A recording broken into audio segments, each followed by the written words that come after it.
All right. Miss Williams, thank you so much for letting me come into your home and just ask you a few questions. Okay. First, I would like for you to share with me how you came about to meet Miss Michelle Carter Love. Well, she knocked on my door, and I wasn't going to answer. I said, you know what? Let me go ahead and let me just see. And so I opened the door, and she was so pleasant. And I said, I want to see what she's talking about, because in my mind, I'm already saying no, Okay. in all honesty. And then she hit on a topic that she had no idea what I had gone through the month prior. And it was a pretty scary ordeal. And basically, she said, if anything were to happen to you, I'm just summing it all up, if anything were to happen to you, would your loved ones be taken care of? And that's kind of thing that I was thinking, oh my God, that is something that no one would have known, that I had a cancerous scare or a precancerous scare. And I was pretty shook up because I don't have any preparation for my family. And that was on my mind. And her opening I was like, oh my God, I need to listen. So it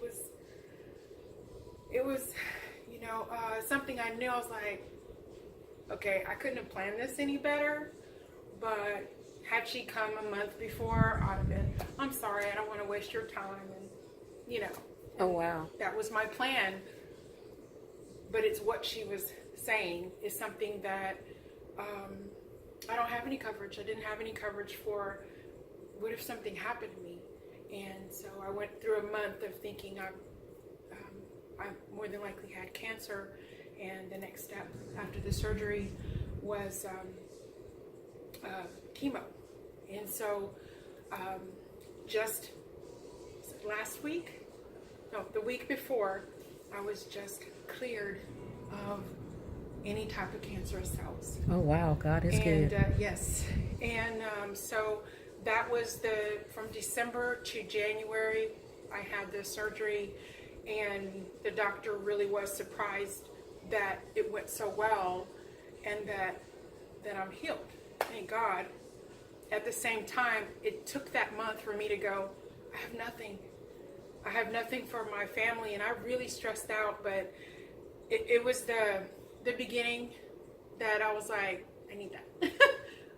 Wow. I was like, okay. And so it was just totally, it threw me off in a bit, because I'm like going, did anyone listen in? Is there other, it just was, I've had a crazy 2 or 3 months, and now I'm healed, but then, what if? I'm not getting younger. Right? Anything can happen, illness-wise, and I think the comfort of knowing that my family be taken care of, not just when I'm gone, but as far as going through radiation or chemo or anything like that. Normally, you're alive. So what happens? I can't go to work. That came up, and my job doesn't take care of that, and I never heard of this before. So wow.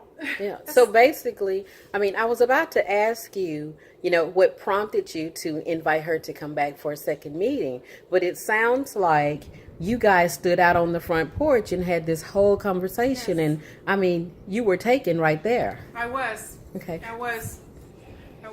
So lastly, can you share with us the value that she brought to you and your family? Gosh. Okay, there's a word that, there's a piece, and I saw it when I was waiting for it to come out of the bank account, because I feel like once you take the money, it's like, hey, it's a done deal. And I was so happy when I saw it. And this piece, that whether it's, if God forbid, if it comes back, or if something else were to happen, that stress of I'm trying not to cry.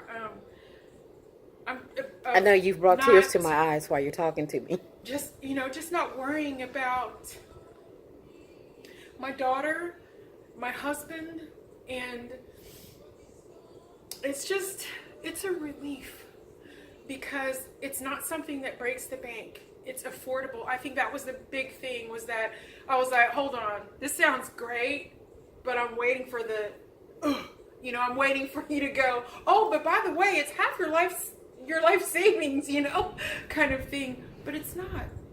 It's she mentioned the cost of my husband and I going out to dinner, and wow, it's less than that. So I'm like, this is so doable. And after what we went through, the scare, the reality check, I wouldn't have known who to call in the phone book. There was nothing, in my mind, and not even my family knew. And in my heart, I was like, I don't know what to do. Less than a week later, she knocks on the door. So I'm just saying that, thank you. Just thank you so much. And it's affordable, and just, there's things that we take for granted. And there's things that we think we need. Man, when that reality hits you, there's things you can give up. When it means a safety for your family, and even if you're alive and you're going through it, there's people in remission, but yet you're so in debt that you're struggling so much. The relief that, oh my gosh, I'm sick, throwing up, I have to go to work. No, you need to, and I can do that with, so just thank you, Michelle. and I'm glad that you didn't probably look at my face and go, oh, here it goes. Because I was like, and so just thank you. Well, I just want to say thank you for letting me come in and talk to you just for a few minutes. And just to let you know that this is what we do. We go out and we talk to families and we help them get protected, one house at a time. Mm-hmm. And it's a blessing. Yes. And it's heartfelt for us to know that we have done something so good for you and your family. Yeah, and so no, thank it's you. Not someone on the door and they're knocking on the door. There's so many people that come, and this is real though. It's not, it's real. It's not something like, oh, let's upgrade to this and this. Something I don't need, but all of us have an appointment. No one has saved from that appointment. It's something that's very hard to talk about, but it's a reality nonetheless. Absolutely. And so I faced that appointment, and I actually was accepting it. And now I have a chance. The fear I had, I don't have that fear. So if something happens now, I'm like, Lord, hey, just thank you for giving me this chance to help my family, and I don't know how to thank you guys enough, and that you came, and I'm glad this little circle, you guys decided, let me try, So, thank you. Mm-hmm.